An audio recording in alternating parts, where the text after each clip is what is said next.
دائىم كىتاب كۆرىدىغانلار بىلەن كىتاب كۆرمەيدىغانلارنىڭ پەرقى قەيەردە؟ 11 yaşından başlap hər günü keçdə degidək 1-2 saat kitab görüşni uda 28 yıl davamlaşdırğan bireylərinin bayanı. Mən kitabni bək yaxşı görmən. Kitab görüşdə artıqça nişan muddayimmi yox. Aldımğa gələn kitablarni rədd qılmayman. Həqiqətən to'liq tushunishga tirishmayman. Mundaqcha qilib aytganda, kitob o'qishni yaxshi ko'rish mening qiziqishim emas, balki mening turmush uslubim hisoblanadi. Tövəndə mən tərtib bo'yicha kitob ko'rish bilan kitob ko'rmaslikning farqini so'zlab o'tmoqchiman. Meningcha, siz ikkisining farqini nihoyat tezla his qilib yetalaysiz. Kitob orqali qalbni kuchlantirgili bo'ladi. Birinchi, kitob ko'rib ma'lum darajaga yetganda mutlaq ko'p sondagi kishilarda bor bo'lgan bosh og'riqi va qo'rqinchga taqobil turg'ili bo'ladi. Turmushdagi ba'zi ishlar kallasidan o'tmasa, ko'proq kitob ko'rish orqali shu ishga nisbatan qandoq muomalada bo'lib, qandoq bir taraf qilishni belgili bo'ladi. Tushunmagan joylarni cho'rdigan asosda ko'proq kitob ko'rib, ishning bosh oyog'ini aniq tushungilimi bo'ladi. Qo'rqish va tashvishlanishga duchor bo'lganda yanada kitob ko'rishni tanladim. Kallamda talay qatim oldin ola repetis qildim. Haqiqatan oldin ola repetis qilsamla ko'p yaxshi bo'lib ketadi va ansirgidek ish yo'qdek hissiyotga to'laman. 20 necha yosh vaqtimda bir mezgil o'limdan baq qo'rqatdim. Agar atili bu dunyodan xo'shlashmoqchi bo'lsam, dunyoning men bilan munosabati yo'qmi deb o'ylab qolatdim. Mening shuncha ko'p yaxshi ko'radigan odamim va ishlarim shundoqla yo'q bo'lib ketarmi? Mening yana qilmoqchi bo'lgan nurg'un ishlarim, nurg'un orzularim bor tursa. Acaba shularning birinimi amalga oshirishga fursat qolmadimi? O'ylagan sir qo'rqatdim, qo'rqib bir mezgil yerim kechagacha uxlay olmaydigan bo'libmi qoldim. Undaqda qanday qilish kerak? Shu an o'zimga javob topdim. Kitob ko'r. To'g'ri, kitob ko'rishim kerak. Buningda odam asta-asta dunyo qarshini tiklayalaydi, ishlarning mohiyatini az-to'la tushunib yetalaydi. Ikkinchi, kitob orqali yolg'izlikqa bardoshlik bera oladigan bo'g'ili bo'ladi. Odamning pishib yetilganligining belgisi yolg'izlikqa bardoshlik bera oladigan yoki bera olmaydiganligida.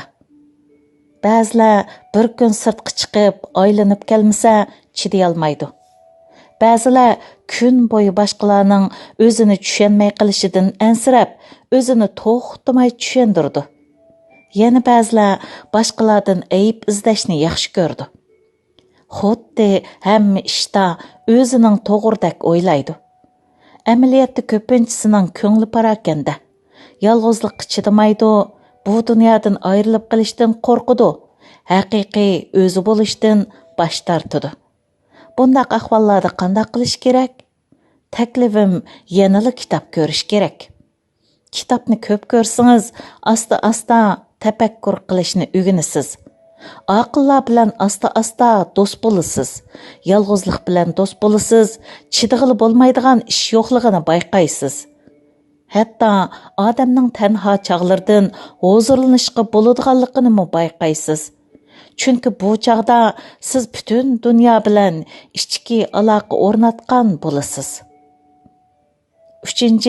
Kitob orqali yumoristik tuyg'uga ega bo'lg'ili bo'ladi. Kitobda oltin uy bor. Kitobda qosh teshidek go'zallik bor. Kitobda yana qiziqarliq odam, qiziqarliq ishlar bor. Qiziqarliq bo'g'ini sizning qaqoqlab kulganingiz emas, quruq gap setib, boshqalarni o'zingizga jalb qilishingizmi emas.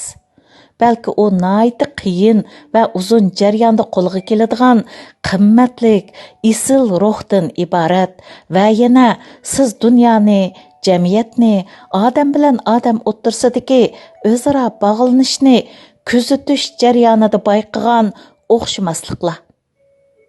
Bularni yakunlab chiqqandan keyin tabiiy holda ma'lum darajada abstrakt uqumni shakllantirsiz.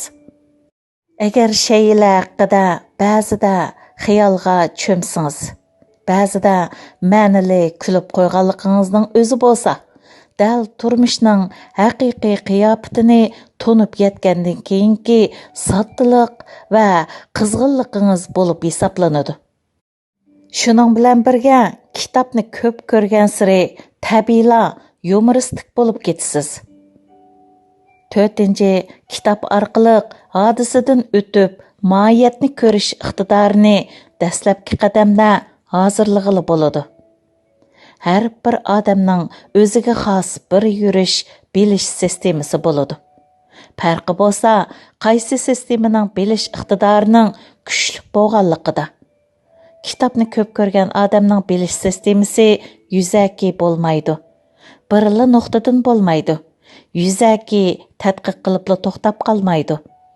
Hayvatlik to'lqinning kichik to'lqindan boshlanganligini biladi. Ichki bog'lanish hamon sirtqi ko'rinishda aks etadi. Bu sizning mohiyatini yeshalmasligingizga bog'liq. 5. Kitob orqali hissiyot bo'linma saviyasi yuqorilaydi. Hissiyot bo'linmasining yuqori bo'lishining ahamiyati nima? Buning javobi nihoyatda oddiy. Ya'ni o'xshash fikrdagilarning qalb dunyosi kuchlik, o'rtaq hissiyot iqtidori yuqori. Kitobni ko'p o'qisangiz, odam va ishlarga qarash nuqtasiningmi ko'p xil bo'ladiganligini bayqaysiz. Siz boshqalar nuqtasidan, 3 shaxs nuqtasidan har xil masalalarga muomala qilishni tushunasiz, kulasiz.